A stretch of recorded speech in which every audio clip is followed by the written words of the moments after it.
네. 어렸을 때 고등학교 때였던 것으로 기억을 합니다. 그때 전도를 하면서 친구들과 언쟁을 벌이는 경우가 종종 있었습니다. 내용은 유치하게 하나님이 계신다, 안 계신다가 주제였습니다. 나는 진화론이 허구다, 제대로 논리적으로 설명해봐라 열심히 주장하면 친구 녀석은 창조하셨다는 증거가 있으면 내놔봐라 이러면서 옥신각신했습니다. 둘 다 머리가 굵어지긴 했지만 사실 어느 쪽도 증명을 하진 못했습니다. 만약 증명이 되었다면 우리가 복음을 전할 이유도, 진화론 측이 계속해서 화석을 찾을 이유도 없을 것입니다. 두 진영 모두 과학을 뛰어넘어 믿음의 영역이 필요한 것입니다. 근데 당시에도 느꼈던 점이 있는데, 하나님을 믿지 않는 사람들이 자신의 주장을 굽히지 않고 완강히 저항한다는 것이었습니다. 우리가 전도하는 현장에서, 가정에서 믿지 않는 가족에게 복음을 전할 때 마주하게 되는 상황입니다. 오늘은 더욱 심각한 상황을 다루게 될 것인데요. 본문은 신기하게 시편 14편과 몇 글자만 다르고 거의 똑같습니다. 잠깐 시간이 되시는 분들은 시편 14편 잠깐 넘겨볼까요? 시편 14편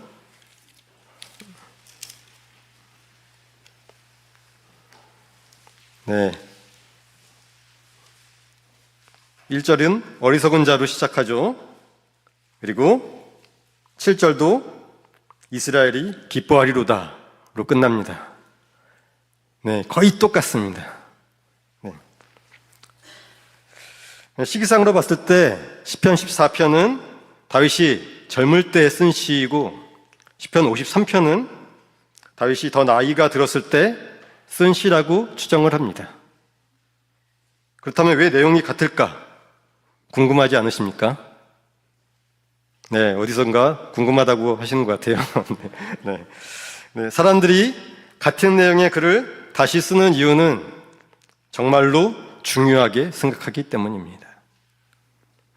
하나님을 인정하는 것이 그만큼 중요한데 다윗이 봤을 때 그렇게 살지 못하는 사람들이 많았다는 것입니다. 하나님이 아니라 내가 원하는 것을 따라 살면 어떻게 됩니까? 죄악 중에 살다가 망하게 됩니다. 우리는 죄의 본성을 지니고 태어나서 선한 것을 따라 살아갈 능력이 없기 때문입니다. 하지만 하나님이 그 사람 안에 계시면, 그분의 말씀이 삶의 길을 인도하기 시작하면 그는 영생을 향하여 달려가는 것입니다. 우리 안에는 하나님이 계셔야 합니다. 오랫동안 교회에 다녀도 하나님이 그 안에 계시지 않고 교인이란 이름만 가지고 신앙생활을 하는 사람이 있습니다. 안타까운 일입니다. 주변에서 더 적극적으로 권하지 않아서일 수도 있고, 본인이 믿음에 대하여 관심이 없어서일 수도 있습니다. 그런데 하나님이 그 사람 안에 계시지 않는다면 그 사람 삶의 주인은 바로 자기 자신입니다. 하나님을 모르는 사람들은 자기가 원하는 것을 소유하고 누리기 위해서 살아갑니다. 그러니까 하나님이 그 안에 계시지 않으면 믿는 사람이라고 할지라도 그들과 똑같이 살아가는 것입니다. 그런데 하나님이 내 안에 계시면 내가 원하는 것을 위해서 살지 않고 하나님이 원하시는 것을 위해서 비로소 살아갈 수 있게 됩니다. 하나님이 내 안에 계시다는 건 하나님께서 나를 창조하셨다는 사실을 완전하게 믿기 때문에 그분이 하신 말씀을 내 삶의 원칙으로 받아들여서 반드시 지키려고 하는 것입니다. 설교를 준비할 때 매트릭스라는 영화가 생각이 났습니다. 매트리스 아니고 매트릭스입니다. 네. 꽤 오래된 영화이지만 안 본 분은 별로 없을 것 같습니다. 영화의 내용이 무척 흥미롭거든요. 지극히 정상적인 생활을 하는 남자가 주인공입니다. 정신적으로도 아무 문제가 없어요. 근데 어느 날 낯선 사람들에게 연락이 와서 만나게 되는데, 그들은 당신이 살고 있는 이 세계가 가짜라고 말을 합니다. 여러분 같아도 갑자기 당신이 가짜 세상에서 살고 있다 이러면 황당하겠죠. 그런데 여러 가지 말로 설득을 해서 그들을 믿고 따라갔더니 정말 현실의 세계가 따로 있는 거예요. 다 보셨죠? 근데 저는 당시에도 그랬고 지금까지 이 영화를 기독교와 연결해서 생각해 보지를 않았습니다. 그런데 상당히 비슷한 측면이 있습니다. 가짜와 진짜는 우리의 믿음과 관계가 있습니다. 하나님과 영적인 세계에 대해서 믿지 않는 사람들은 결코 그 세계를 경험할 수가 없습니다. 교회에 출석하는 사람도 마찬가지입니다. 본문 1절은 왜 사람들이 하나님을 부인하는가 설명해 주는데 사람이 어리석기 때문입니다. 사람은 눈에 보이는 것만 믿으려고 해요. 하나님의 존재는 너무 명확해서 누가 일러주지 않아도 스스로 느낄 수가 있는데 하나님을 믿으면 속는 것 같아서 따르지를 않는 것이죠. 복음을 들어도 설마 아닐 거야 이렇게 애써 부인하는 것입니다. 세상은 계속해서 사람들을 속이려고 합니다. 그들 눈에 보이는 세계가 전부라고 말합니다. 하지만 복음을 듣고 하나님을 믿는 사람은 비로소 새로운 세계를 볼 수 있는 눈이 뜨여지는 것입니다.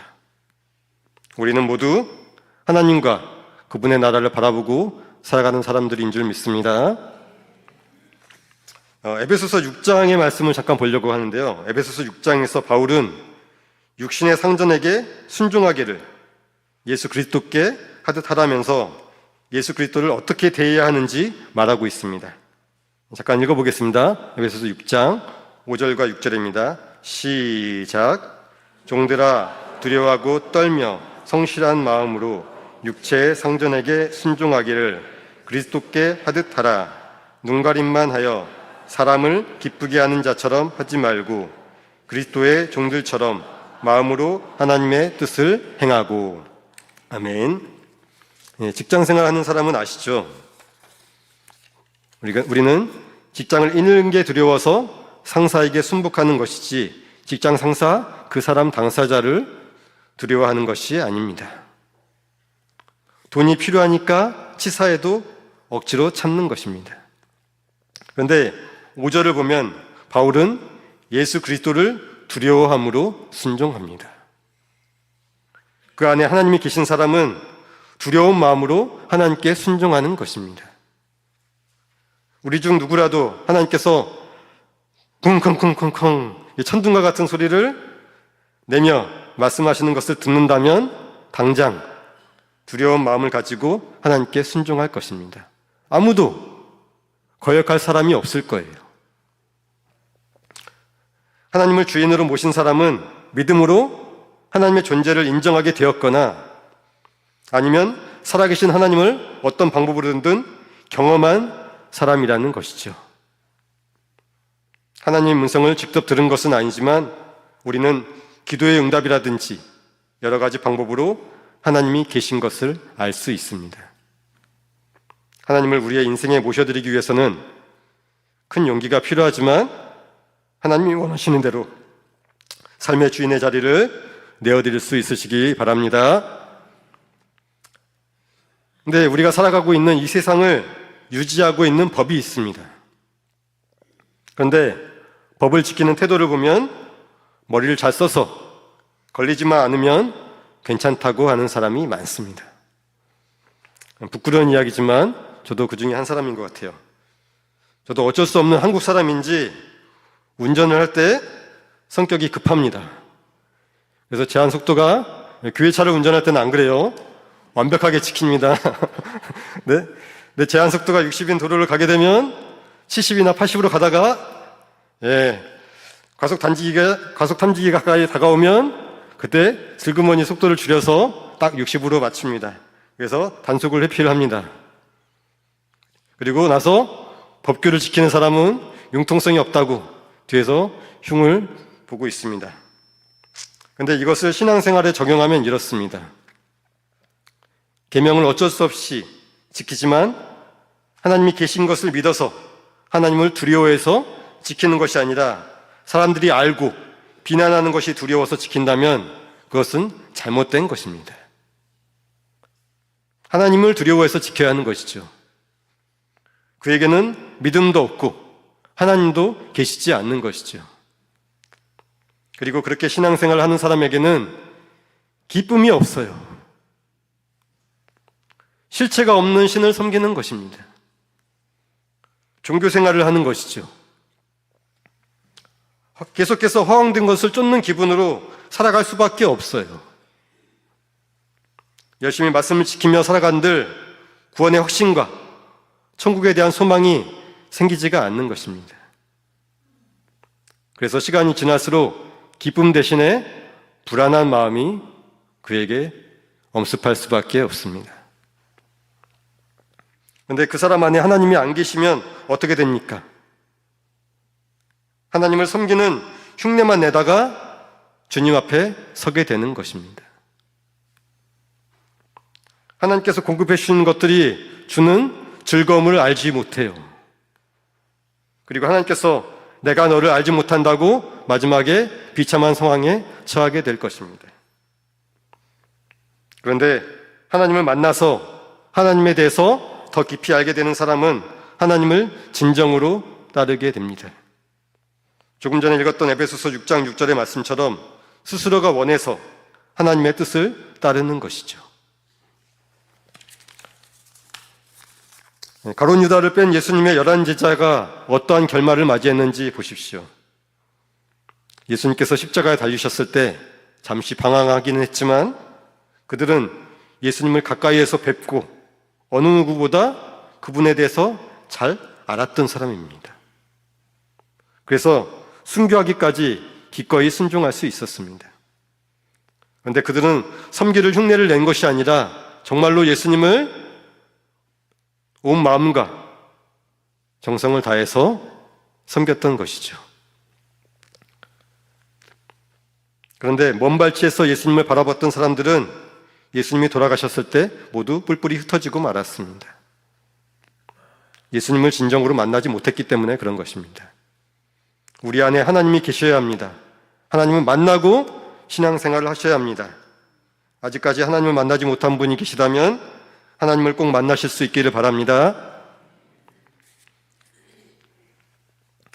근데 우리 마음속에서는 여태까지 우리 자신이 왕이었습니다. 머리가 커갈수록, 나이가 들수록 우리의 자아는 더욱 흉포한 폭군이 될 것입니다. 다른 사람의 말에 잘 휘둘리지 않는 것입니다. 누군가의 권유로 신앙생활을 시작했든 스스로가 선택했든 하나님께 완전하게 주인의 자리를 내어드리는 것은 굉장히 힘든 일입니다. 그리고 우리는 적당한 선에서 신앙생활을 하려고 했던 사람이 계실지도 몰라요. 그런데 하나님께서 원하시는 믿음은 중간이 없습니다. 주인이 둘이 될 수는 없어요. 하나님이 주인이시든 여전히 내가 주인이든 둘 중에 하나만 선택할 수가 있습니다. 내가 주인이면 흉내만 내는 그리스도인으로 살아가는 것이고 하나님을 주인으로 섬기기로 결정했다면 진정한 그리스도인으로 살아가기 시작하는 것입니다. 포기할 것도 많고 손해볼 것도 많아요. 그래서 우리의 의지로 되는 것이 아니라 믿음으로만 가능한 것입니다. 하지만 하나님이 내 생명의 주인이실진데 종은 주인의 말을 따라야 하는 것입니다. 하나님의 뜻에 기꺼이 순종하는 여러분들이 되시기를 바랍니다. 여러분, 믿음으로 저를 따라서 이렇게 고백하실 수 있기를 바랍니다. 첫째, 하나님이 내 안에 계신다. 둘째, 하나님은 내 삶의 주인이시다. 하나님이 안에 계신다면 여러분은 하나님이 원하시는 삶을 살아가게 될 것입니다. 그러므로 하나님 나라에 관심을 두는 삶, 물질보다 영혼에 관심을 두는 삶, 하나님의 말씀에 철저히 순종하는 삶을 살아가실 수 있기를 진심으로 기원합니다. 네, 기도하겠습니다.